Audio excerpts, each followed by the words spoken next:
Temos o prazer de conversar hoje com a Inês Menezes no que será a nossa segunda conversa sobre sustentabilidade neste novo formato. Sobre a Inês, estaria correto apresentá-la como escritora e radialista, mas julgo que seria mais justo e mais certeiro dizer apenas que é movida a música, palavras e pessoas, que esse é o seu chão, a sua casa. Quando a convidei para esta conversa sobre sustentabilidade, preveni-me logo que não é da política, ainda que seja de causas. As palavras vão ganhando graça ou caindo em desgraça com o tempo e essa erosão não tem sido favorável a palavras como sustentabilidade ou mesmo empreendedorismo, às quais muitas vezes se começa a colar uma determinada cartilha política ou ideológica. A verdade é que a Inês fala muitas vezes sobre sustentabilidade, mesmo que não o saiba ou que nunca recorra à palavra. Dizer futuro, pessoas, planeta ou mesmo amor é quanto basta para a invocar. Lembro-me de a ouvir dizer uma vez que a palavra é um poder e que quem o tem deve usá-lo e procurar a sua própria mensagem. Destilando o que tem sido a mensagem da Inês, talvez o amor seja a sua causa mais regular. E, no fundo, esse é o tema destas conversas. Sustentabilidade é sobre estar em relação, é sobre amar o planeta e as pessoas que o habitam ou irão habitar.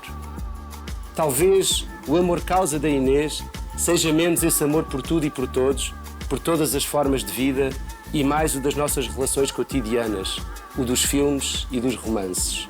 Mas amor é amor e para ela parece ser essa a única história, ou não fosse esse o título de um dos seus livros de cabeceira e o tema de uma das suas canções favoritas, o God Only Knows, dos Beach Boys. Talvez por ter crescido junto ao Mar Bravo de Vila do Conde, a Inês é de frases curtas e lapidares, mas que sem sabermos como ou por que artes mágicas guardamos na memória e por vezes nos ocorrem nas situações mais inesperadas do dia-a-dia. É como se de repente, quando menos esperamos, as observações dela, que nos parecem sempre algo casuais, dessem flor emergindo da escuridão. Ou como se ganhassem vida com a nossa vida e talvez seja esse o melhor elogio que lhes podemos fazer, já que a Inês gosta de livros, mas acredita mais no que é vivido. Aliás, recordo-me de ter dito uma vez que adora pessoas que erram e se tornam reais com os seus erros e deu o exemplo de George Michael. Sem mais demoras, vamos então à nossa conversa, dizendo, Inês, que teres aceitado o nosso convite me fez misteriosamente feliz, o que é mais uma pista sobre ela, já que é o título de outro dos seus livros. Obrigado por este momento, Inês. Obrigada, João. E eu não resisto a começar por te perguntar que causas são as tuas e como olhas o futuro, se de um ângulo mais otimista ou mais pessimista. Olha, as minhas causas... É verdade que eu me tento sempre guiar por essa linguagem universal do amor e nisto do amor cabe a preocupação, o cuidado e, se quiseres, já arrastar a asa para a questão da sustentabilidade, a proximidade. Porque vivemos num planeta em que os fossos a vários níveis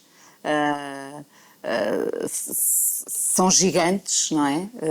Tu dizias que eu não sou da política, que eu faço questão de dizer isso, Há um fosso gigante entre políticos e eleitores, portanto logo aí à partida está tudo errado, não é? As pessoas que elegem os políticos estão muito afastadas deles porque eles criaram esse fosso. Mas isto poderia aplicar-se a vários níveis, a vários setores. Eu preocupo-me com a proximidade, em estar perto do outro, em falar para o outro. Se quiseres escolher as palavras que cheguem ao coração dos outros. E quando dizias que, sim, eu vejo na palavra uma espécie de... Não é a cantiga que é uma arma, mas é a palavra e é o tempo de antena que nós temos, que nos torna mais fortes e que pode, de facto, tornar os outros mais fortes. People have the power, não é? Eu acredito realmente nisso. Ter um microfone à frente é um privilégio.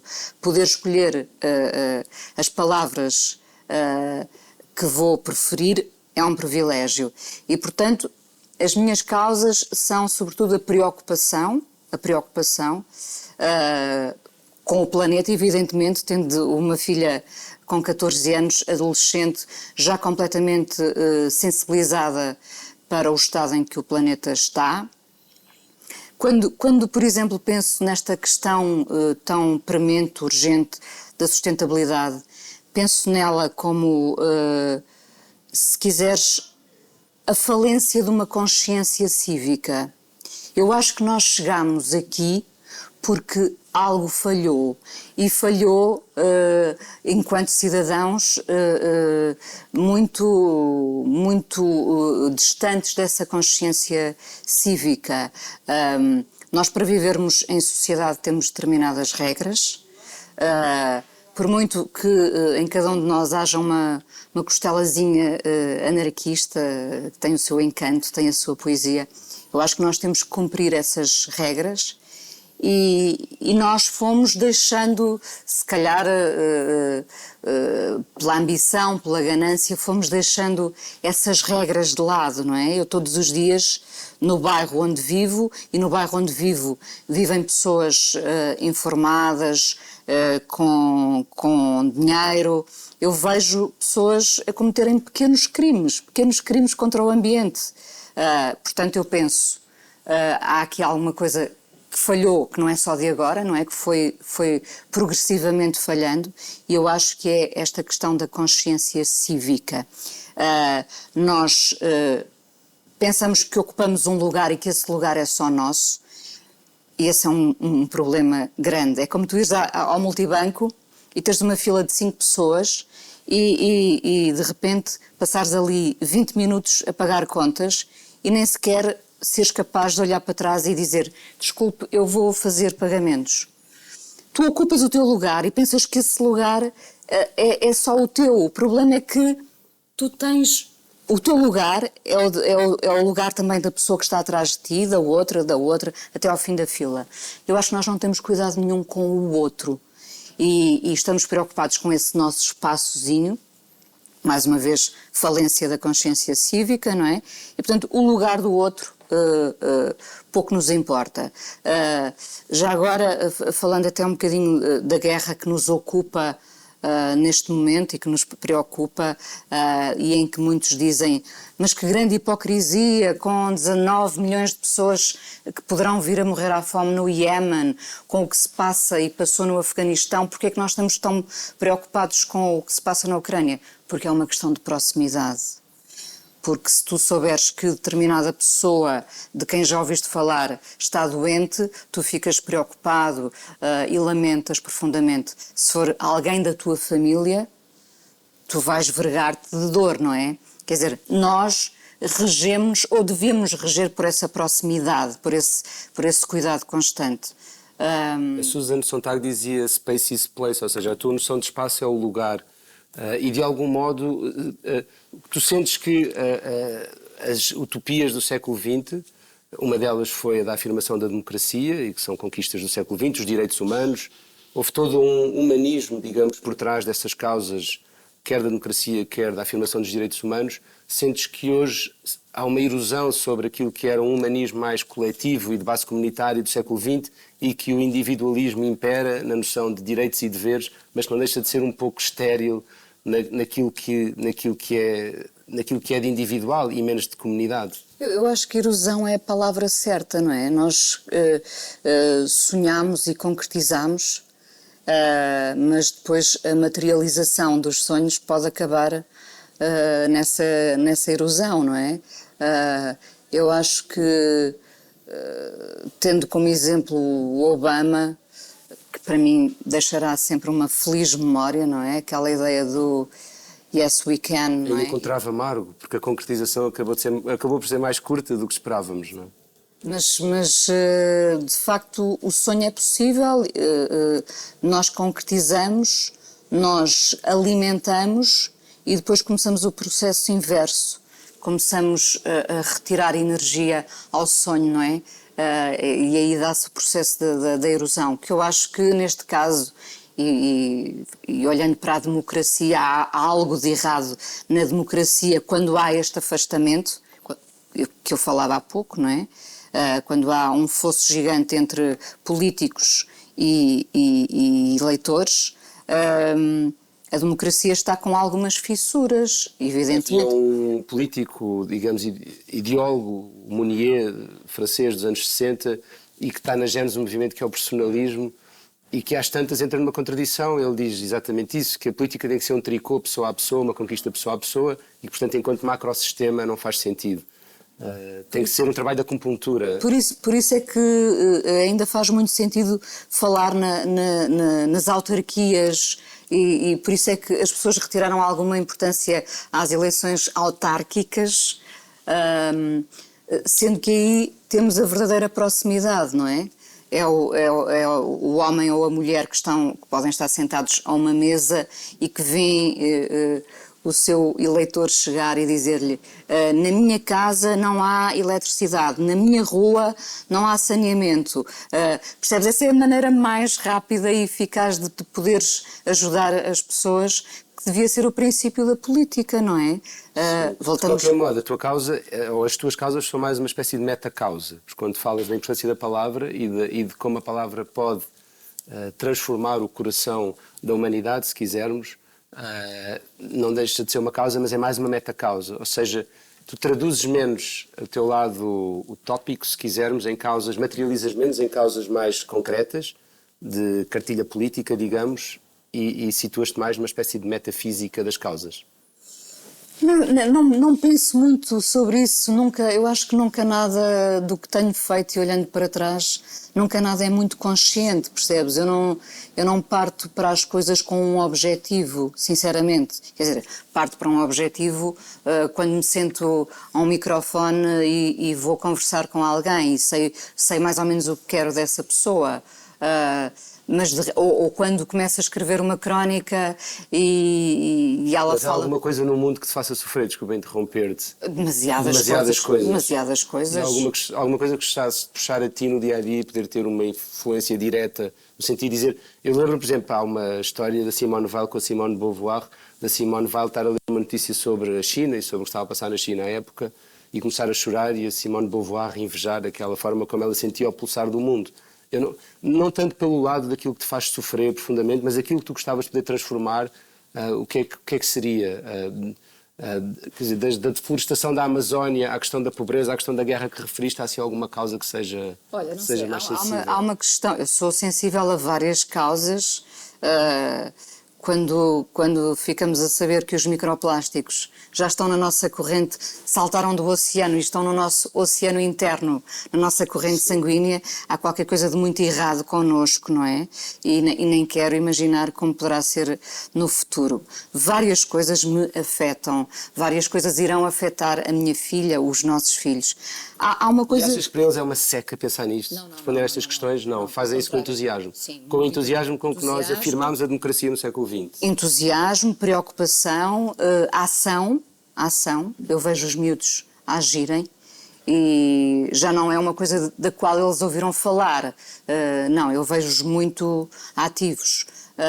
Mas há uma questão muito interessante, até para lá, depois das questões da saúde mental, que é, nós assistimos a este novo poder da longevidade. À partida, nós iremos durar mais anos, não é? Portanto, seremos também um mundo, se tudo correr bem, se houver mundo, seremos um mundo com muitos velhos. Não há que temer a palavra velho, claro. É isso mesmo. E eu, que falo tantas vezes com o Júlio Machado Vaz, e falamos muito dessa questão, nós temos neste momento velhos que são abandonados pela família nos hospitais e que não são reclamados. Claro. Isso quer dizer o quê? Que nós temos que criar estruturas que nos permitam dar qualidade de vida aos mais velhos. Não sei se já estou a fazer uma projeção no tempo em relação a mim mesma, mas a todos. Nós vamos ter uma população cada vez mais envelhecida, com muitos problemas de saúde associados. Temos que pensar como é que eles vão viver, em termos logísticos mesmo. Isso é uma questão que me preocupa bastante, como é que vamos ter qualidade de vida, porque nós passámos o tempo a sonhar com essa longevidade, mas ela nunca poderia ser a qualquer custo. Eu acho que as pessoas ainda estão um bocadinho... agarradas ao número e não à qualidade. Exatamente. Eu quero viver, mas quero viver com qualidade, não é? Portanto, essa é uma questão que me preocupa. Nós vamos ser cada vez mais velhos, realmente, a população vai ser cada vez mais envelhecida e temos que criar estruturas que nos permitam ter qualidade. E temos que aprender uma coisa essencial, que é a respeitar os mais velhos. Não esta ideia de é um velho, é info-excluído, é descartável. Não, vamos aprender coisas com pessoas que já viveram mais que nós, que provavelmente não dominam a tecnologia, mas que sabem muitas outras coisas que nós nem sonhamos. E que são tão valorizadas noutras culturas, como a africana, não é? E que nós nos fomos distanciando, eu não sei em que momento nos distanciamos dos mais velhos, mas há agora uma espécie de desrespeito e de gozo até, que poderá ter a ver com a história da tecnologia, que também criou esse fosso, mas eu, por ter crescido no campo, olho para os mais velhos com imenso respeito e absorvi muito do que ouvi, vi, e na altura se calhar também não estava preparada ainda para assimilar e para absorver aquilo que via, mas hoje em dia apercebo-me da importância gigante de termos uma população envelhecida com qualidade, bem tratada, respeitada. Sim. Tu há pouco referiste a tua filha. O que é que dirias que são as coisas que aprendeste com ela no que toca ao tipo de relação que ela estabelece com o mundo? E o que é que foste aprendendo, ou que evolução foste notando com as pessoas? Falaste com centenas de pessoas já. O que é que notas serem as grandes forças de transformação da forma como as pessoas se entregam ao mundo e sentem o... Eu acho que estamos todos muito sintonizados com as preocupações ambientais. No caso da minha filha, que é uma adolescente, essa preocupação gigante com o ambiente, de repente também com o fluxo informativo, com a atualidade, não é? Eu no outro dia ouvia a dizer, eu sigo a página da SIC Notícias porque quero estar informada. Isto para mim é muito bom ouvir da parte dela. De uma maneira geral, nos mais novos, as preocupações ambientais. Nos mais velhos, eu diria que se calhar ainda não há aqui uma unificação e cada um pensa mais no seu mundo, não é? Nós viramos cada um para o seu mundo e não há uma mensagem, quer dizer, há uma mensagem sempre subjacente de bem-estar, não é? Mas esse bem-estar atinge de formas muito distintas, não é? Para mim, bem-estar é ter saúde e não precisar de muito para ser feliz. O conceito de felicidade varia muito de pessoa para pessoa. Bom, nesta altura estamos todos muito virados para o mundo. De repente reencontramos-nos com essa ideia de Europa, que é interessante, não é? A guerra trouxe-nos essa ideia novamente, voltámos a acreditar na Europa. Eu acho que andávamos muito céticos em relação à ideia de continente Europa e de repente a guerra fez-nos acreditar que somos outra vez europeus. É interessante. É uma nova corrida às armas, sem dúvida que há um efeito de coesão e de saudade de uma Europa dos valores e humanista novamente, mas também há uma corrida ao armamento, não é? Que é um bocadinho assustadora. É muito assustador. Como reação. É muito tu achas que aprendemos alguma coisa com a pandemia? Eu gostava, eu acho que a pandemia nos deu um silêncio que nós temíamos, é curioso. Insisto muito sempre nesta ideia de nós andarmos sempre apetrechados com o som, não é? Nós andamos fuga para a frente. Uma fuga para a frente para não te ouvires a ti próprio, não é? O que é que te dói? Quais são as tuas preocupações? Sentes a falta de quê? Eu acho que a pandemia isolou-nos E ao provocar esse isolamento devia devolver-nos um eco qualquer interior de solidão, mas boa solidão, porque não é? E de pensarmos... Espaço de reinvenção. De reinvenção. Olha, por exemplo, uma coisa que assisti no bairro onde vivo, apercebo-me que muitas pessoas deixaram as suas casas e penso que as deixaram para ir viver para o campo. Essa redescoberta do campo é muito interessante.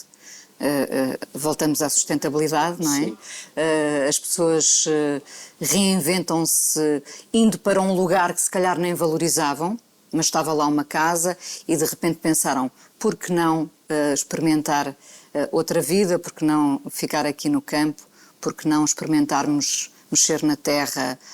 E continua a haver a poesia, o amor, a música. Continua não é? a haver tudo, não é?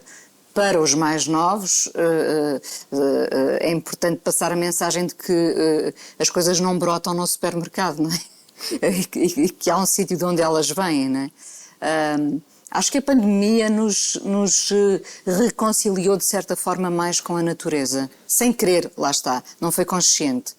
Eu gostava que, em termos de reencontro com a nossa natureza, não a exterior, a nossa interna, nos tivesse apaziguado e feito pensar naquilo que é realmente importante. Mas mais uma vez voltamos à conversa de o que é realmente importante para ti. Se calhar é diferente do que é para mim, não é? Sim. E todos nós vivemos nessas frações de importância. Claro.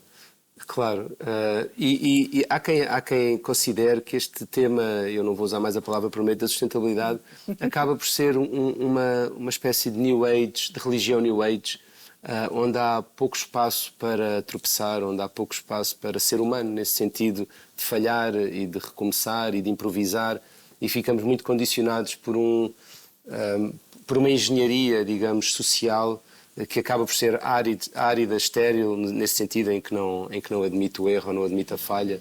Tu sentes um bocadinho isso? Ou seja, e indo ao Nick Cave, tu valorizas muito a história de vida do Nick Cave.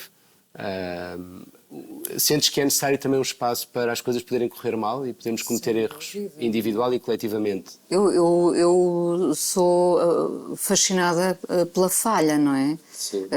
Quer dizer, enquanto pessoa próxima não quero que ela falhe demasiado comigo, evidentemente, mas a falha no sentido de processo de construção, não é? Olhas ao espelho, é isso que acontece num dos documentários do Nick Cave, ele olha-se ao espelho e pergunta, ainda sou o mesmo, não é? Nós somos a soma das falhas todas que cometemos, não é? E chegamos a esta idade e a falha está lá muito presente. O que acontece, e voltando à história do planeta, é que nós temos somado demasiadas falhas. Porque não tratado como serial killers do planeta. Sem dúvida. E só agora é que estamos agora, enfim, esta luta que começámos a travar não é de agora, mas acho que despertámos tarde e há pessoas que ainda não têm essa consciência. Dou-te um exemplo porque pensei muito nisso antes da nossa conversa. Eu cresci no campo entre os 4 e os 20 anos. Se eu tivesse que ir para o campo, eu saberia fazer tudo no campo. Eu saberia fazer as minhas sementeiras, a minha compostagem, eu saberia fazer tudo. Portanto, eu saberia viver sozinha no campo. Nada do que é humano te é estranho, nem no espaço rural, nem no espaço urbano. Há coisas que me são estranhas. Eu não sei conduzir, por exemplo, mas também me sei movimentar, não é? Mas enquanto vida no campo, nós dependíamos muito dos recursos naturais. E já nessa altura fazíamos uma gestão muito sábia dos recursos que tínhamos à nossa volta. Nós sabíamos, eu lembro-me perfeitamente, nós tínhamos um poço e sabíamos que quando o poço tinha pouca água, nós tínhamos que gerir bem aquela água. Portanto, teríamos que aproveitar a água da chuva. Porquê é que achas que nos afastámos tanto da natureza e desses ciclos naturais? Porque ficámos fascinados por uma ideia de consumo e qualidade consumo, o lado mais cosmopolita, as viagens. Nós queremos viajar para conhecer o mundo quando não conhecemos o nosso próprio mundo ou não o valorizávamos, não é? Claro. A tua casa, que é um lugar importante para ti e muito vintage, essa ideia de objetos que têm uma antiguidade e que têm uma história, tem sobretudo a ver com a história que eles têm, ou tem também a ver com a ideia de não ser refém de consumir coisas novas e ir reutilizando? Não, quer dizer, eu sou refém do consumo também, não vale a pena afastar essa ideia. O consumo, sendo mais circular, é menos lesivo. Reutilizando, quer dizer, a tendência vintage é uma tendência de reutilização e de... Também, não é? Mas também não posso descartar daqui a beleza. Para mim, a beleza é fundamental. Pode ser a beleza das árvores, como pode ser a beleza dos objetos. Não quero só ficar na poesia. Mas há uma estética para a ética, nisso estamos de acordo. Claro que sim, sem dúvida. Mas quando eu valorizo estes objetos antigos, e posso trocá-los, evidentemente, posso trocar com alguém objetos que já tenha e gosto dessa ideia circular. Mas eu escolho-os sobretudo porque eles têm uma história associada. É como tu olhares para alguém que já não tem expressões porque foram exploradas cirurgicamente e isso não me interessa nada. Eu gosto das pessoas com os seus sulcos que o tempo trouxe. A história dos objetos poderia perfeitamente vir dessa ideia de... Circularidade. Sim, mas não. Neste caso, há muitas coisas que estão em minha casa que vieram da casa dos meus pais, que continuarão em minha casa. Mas já agora conto-te uma história muito rapidamente que há muitos anos me sensibilizou e também de certa forma me despertou para este prazer das coisas com história. Era um homem, um comandante de uma transportadora aérea que tinha viajado pelo mundo e de onde ele vinha trazia sempre um objeto, uma peça de mobiliário. E eu sei esta história porque o dono da loja acabou por me contar essa história. Esse homem acumulou mundo no seu mundo, não é? Muito mundo, muitos focos de mundo, muitos retratos, muitos pedaços, muitos fragmentos. E um dia, quando ele morreu, a neta vendeu todos esses objetos e foi a uma conhecida cadeia de mobiliário sueca e trocou tudo o que o avô tinha construído e erguido por estes objetos sem identidade. Pronto, é uma opção, repara, nós temos que respeitar essa opção. Eu percebi, quando esta história me foi contada, eu percebi que eu, sem andar pelo mundo a recolher peças, eu queria recolher peças aqui e construir um mundo cheio de histórias. E, portanto, não quer dizer que não vá à cadeia de lojas sueca comprar um determinado objeto, mas prefiro fazer o meu mundo com depósitos de histórias de outras pessoas. Nesse teu mundo, Inês, a que sempre regressas, a tua casa, eu queria fechar a nossa conversa, não queria deixar de fechar a nossa conversa sem te fazer pelo menos mais duas perguntas. Eu reciclo tudo. Faça reciclagem. Não, eu agora queria levar a conversa para as metacausas novamente, que acho que tem mais a ver contigo e ainda bem. Porque não há causas sem metacausas, não é? Sem as bases sólidas não há edifício que resista, não há causas que resistam. E nessas duas das tuas bases parecem ser o amor e o riso, o amor e o humor. Acreditas, como alguém dizia, que só as pessoas que não são sérias não riem? As pessoas que não são sérias não riem. Eu acredito que o humor salva vidas, não é? Tal como o amor, não deve ser à toa que são tão parecidos, não pode ser só uma rima, percebes? Não pode ser só uma rima, ambos salvam. Eu fui educada... E achas que precisamos de mais humor para conseguir ser mais convictos nas nossas causas? Nos entregarmos mais às causas? Se calhar precisamos de levar o humor mais a sério, não é? Porque nós olhamos para o humor de uma forma ligeira. E o humor, de facto, é uma coisa muito séria porque salva, tem esse poder salvífico.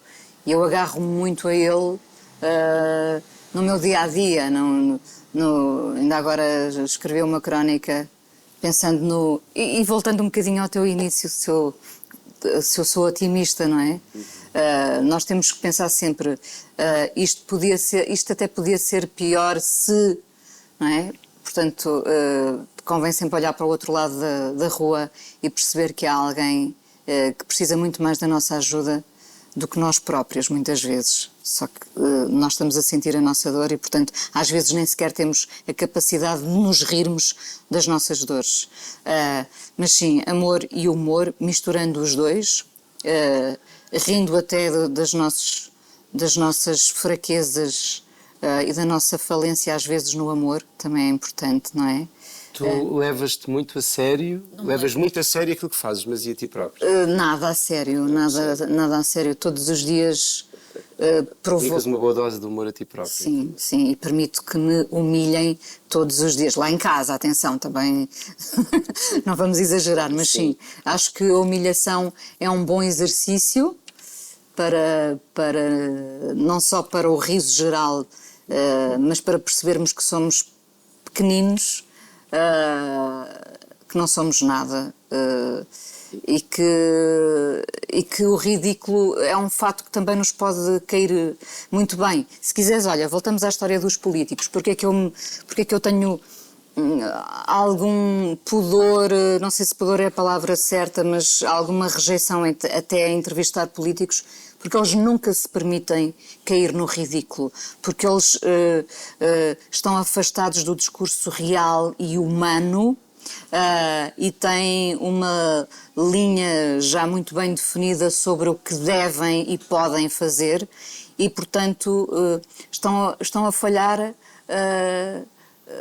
nos princípios mais importantes do humanismo, e é isso que aproxima as pessoas. Se tu lhes perguntares o céu a Las Vegas, eles nunca dirão Las Vegas. Não. Tu dirias? Eu já estive em Las Vegas. Bom, Las Vegas não é um sítio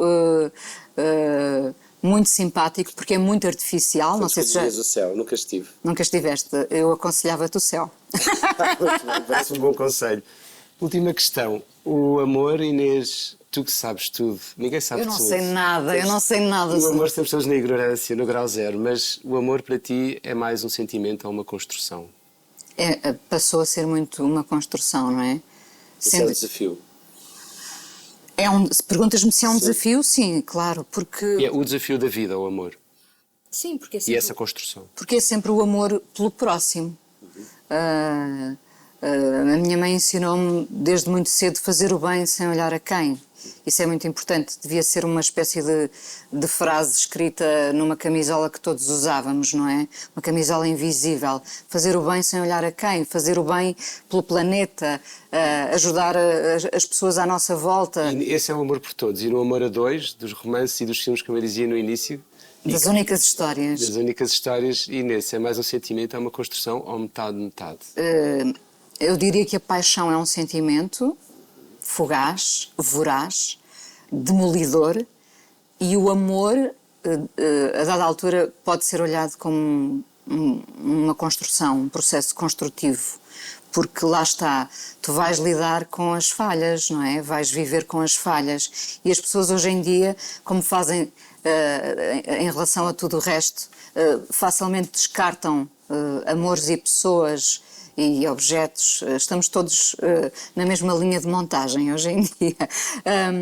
Somos todos facilmente descartáveis nesse amor também. E esta, se quiser, geração das redes sociais e do chamado instant reward potenciou. Dificulta muito essa construção. Sim, porque tu ergues... Sempre à espera do reconhecimento instantâneo, do prazer instantâneo. Do prazer instantâneo e das afinidades que ergues muito facilmente, de uma forma fictícia quase, através das redes sociais. Vais à procura de alguém que pense da mesma forma que tu, concluis fascinado que encontraste a pessoa da tua vida, e quando a conheces vais perceber que ela tem enormes falhas. Apesar de, não é? Apesar de... e portanto não dás tempo hoje em dia às pessoas de errarem e de poderem ser melhores à terceira tentativa. Portanto, sim, o amor é um processo Como se diz construtivo. num filme, digamos, pseudo-romântico, mas que acerta na mousse, um personagem que diz: eu gosto muito do amor, só não tolero as pessoas, não é? É isso mesmo. Não podíamos concluir de melhor forma do que a falar do amor. Como se dizíamos no início, a sustentabilidade tem a ver com o amor, tem a ver com amar o planeta nas suas várias formas de vida, nas suas várias e diferentes e criativas formas de se apresentar, tem a ver com amar as pessoas, as que nos estão distantes, as que nos estão próximas, mas como bem lembrava a Inês, sobretudo as que nos estão próximas, porque é dessa revolução cotidiana e próxima e concreta, prática e aqui e agora que depende a outra revolução, a maior, que há de ser aquela que deixamos para os nossos filhos. Obrigado, até breve.